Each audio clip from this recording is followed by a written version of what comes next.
लगता है कि पहली बार तो इनको कॉन्ग्रेचुलेट करना चाहिए क्योंकि बहुत अच्छे लेवल पे हम्म, इन्होंने बीएसई का हम्म, स्टॉक खरीदा है, अच्छा मुनाफा बन रहा है। मेरे ख्याल से देखिए अभी करीबन 25-20 का रेट चल रहा है, हमारा फेयर वैल्यू करीबन 2800 रुपया चल यहाँ पे है।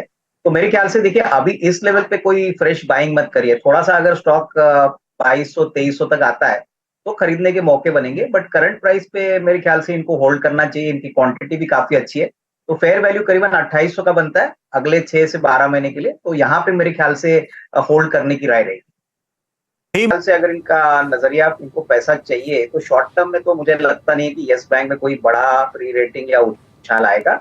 अगर आपका नजरिया 1.5-2 साल है तो आपने अच्छा बैंक चुना है, काफी सस्ता बैंक है, लेकिन अभी भी मैं समझता हूँ कि नंबर्स को इम्प्रूव होने में थोड़ा टाइम लगेगा। तो अगर आपका नजरिया शॉर्ट टर्म है, थोड़ा सी पैसे की जरूरत है, तो मेरे ख्याल से यहाँ से करंट प्राइस पे भी आप निकल सकते हैं, मोर और लेस कॉस्ट टू कॉस्ट पे आप निकलोगे।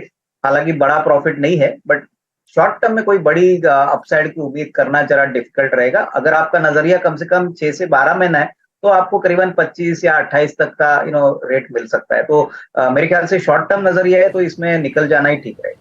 ये कंपनी हम हमारे निवेशकों को एडवाइस कर रहे हैं कि वो इसमें सब्सक्राइब करें। अगर मैं कंपनी की बात करूं तो सर आशीष 35 साल पुरानी एडवर्टाइजिंग एजेंसी है और इवेंट बिजनेस में, आउटडोर बिजनेस में इनका बहुत अच्छा डोमिनेंस है। इनफैक्ट आउटडोर एसेट्स काफी अच्छे हैं, तो ये एक ऐसी एडवर्टाइजिंग एजेंसी है जिनका इंटीग्रेटेड सेटअप है। पिछले साल करीबन 98 करोड़ पे 11-11.5 करोड़ का कामकाजी मुनाफा किया था, 5.5 करोड़ का प्रॉफिट है।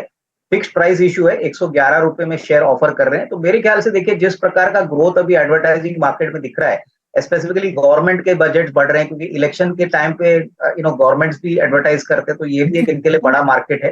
प्लस कॉर्पोरेट सेक्टर से अच्छी खासी इनको रेवेन्यू मिलती है, तो इवेंट्स, अब उसके बाद आउटडोर बिजनेस जो है वो काफी हद तक इनका ग्रोथ में काफी अच्छा ग्रोथ का पोटेंशियल है।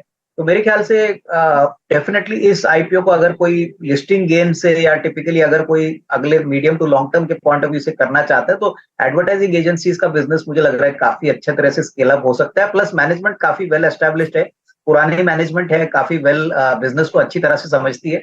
तो ये हमारी तरफ से एक सब्सक्राइब रहेगा ग्राफिक्स एड्स का आईपीओ जो आज खुल रहा है 30 नवंबर। इनका ट्रेडिंग कॉल था आशीष, अगर ये थोड़ा 6 to 12 मंथ्स का नजरिया रखते हैं तो मैं समझता हूँ कि दीपाली मैम को थोड़ा सा एवरेज करके यहाँ पे पोजीशन ऐड करनी चाहिए। मैं समझता हूँ कि देखिए इन्होंने 314 में लिया है, अभी 270 है। इस कंपनी की सबसे बड़ी खासियत है कि अभी वो लैपटॉप्स में आ रही है, प्लस बहुत सारी बड़ी ऑर्डर्स इनको मिली है। तो अगले 6 से 12 महीने में आप नतीजों में, नंबर्स में काफी बड़ा इंप्रूवमेंट देखोगे। तो ये करीबन साल भर का नजरिया अगर हम देखेंगे तो कम से कम 350 360 तक भी जा सकता है। बट अभी जो इनका प्राइस है इसको थोड़ा सा अगर ये एवरेज करते हैं तो थोड़ा सा एवरेज कॉस्टिंग भी कम हो जाएगी, प्लस मुनाफे का जो पोटेंशियल है वो भी अच्छा रहेगा।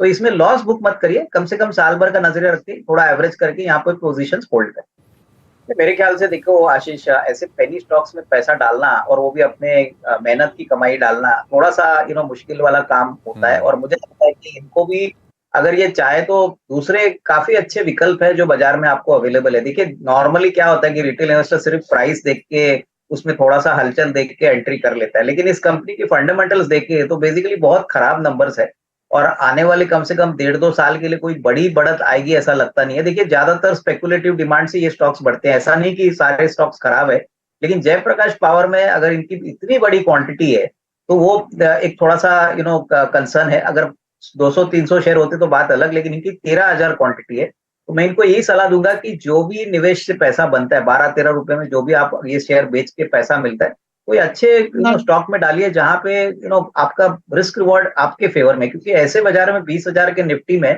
ऐसे स्टॉक्स में आप पैसा लगाओगे तो कैपिटल बढ़ने के बजाय वो और टूटेगा।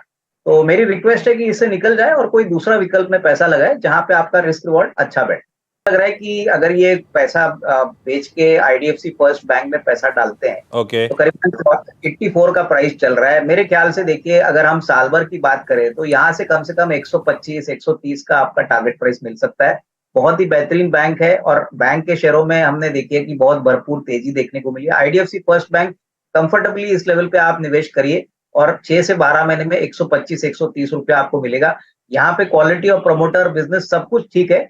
और सबसे बड़ी बात, ये पेनी स्टॉक नहीं है। तो देखिए पेनी स्टॉक में जब भी आप पैसा लगाते हो तो वो चांस ट्रेड होता है, पैसा बन गया तो बन गया, नहीं तो पूरा कैपिटल साफ हो जाएगा। तो ये बात ध्यान में रखिए।